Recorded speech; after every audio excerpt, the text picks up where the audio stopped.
Social media shouldn't be the only technology stocks of interest to investors. I'm Jack Otter, editor of Barrons.com, and I'm here with Jack Howe, senior editor at the magazine. Every Monday we talk about stocks on the move after a mention in Barron's magazine. A couple of very prominent mentions. Tiernan Ray's Jetson-like cover story about all these new cool things that chips are going to be doing. And 4 out of those 5 stocks are up nice. One of them surging. He describes these as, I guess, sort of the opposite of analog chips. We've got a lot of sensors out there that gather information about the outside world and turn that into ones and zeros so that our computers and machines can make sense of it all.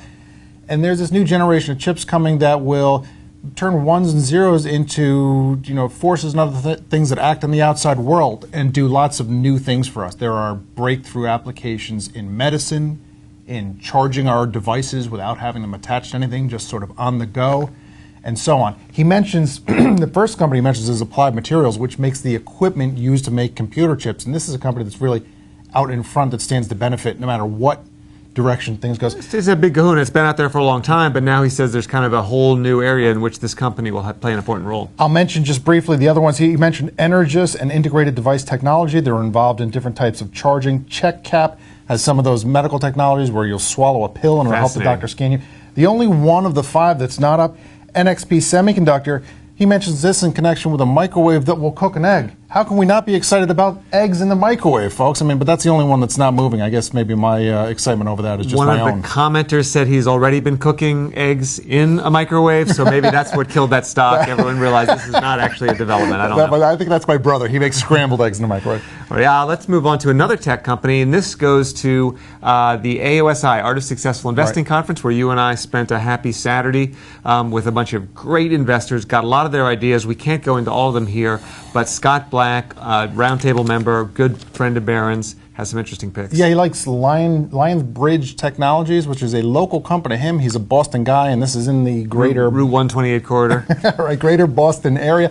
And it's a tiny company. It's involved in translating, in language translation for websites. Microsoft is a customer. Google, owned by Alphabet, is a customer, and there are many others. It's a rare example of usually you point to a microcap and you say, well, what are the earnings? Well, let's not talk about that quite yet. But this is a company with actually earnings. 67 cents a share, real earnings. Good looking, PE ratio, and he says good looking, return on the money you invest. So it's a tiny company, so of course it's moving a lot on his recommendation. Lots more recommendations from that conference in the magazine. That stock was up about 4%. Those other tech stocks were up varying degrees, but we should mention CheckCap was up 25%. It's like a 220 stock. Right. It's up about 40 cents. And finally, a story by you. Time Warner, as we know, may be bought by AT&T, but the market doesn't believe that deal is going to happen. I'm not quite. I mean, the stock's trading at a big discount to the deal price. We recommended Time Warner shares back in April at $73. We said we thought we'd get the stock would get to 90 in a year because it trades cheaply, and here it's trading now it's a little below 90. So we wrote to people, it's probably a good time to sell because the stock looks fairly priced and the deal excitement is in there. The deal, first of all, if you want to see why it makes total sense for AT&T to buy Time Warner, in case that's confusing to people, why a phone company is going after a TV company. I mean, there's a huge number of people out there who are watching TV on their phones. I've got young kids at home. There are all sorts of reasons why I might want to watch it. I've got, my cable TV has an app on the phone. And let's say I wake up early in the morning. I don't want to wake anyone else up, but I want to check out the news. I can put in headphones and check out the news. Or, it's not football you're going to watch on a big screen TV. My son, he said he doesn't like it when I come in to get him up for school in the morning. He said, bring me football. He wants me to bring my phone with the highlights from the game we made him not watch to go to bed. The younger they are, the more likely they are to want to watch TV on the phones. And maybe down the road, maybe our phone carriers today are going to be our cable TV carriers in the future. That's what this deal is about.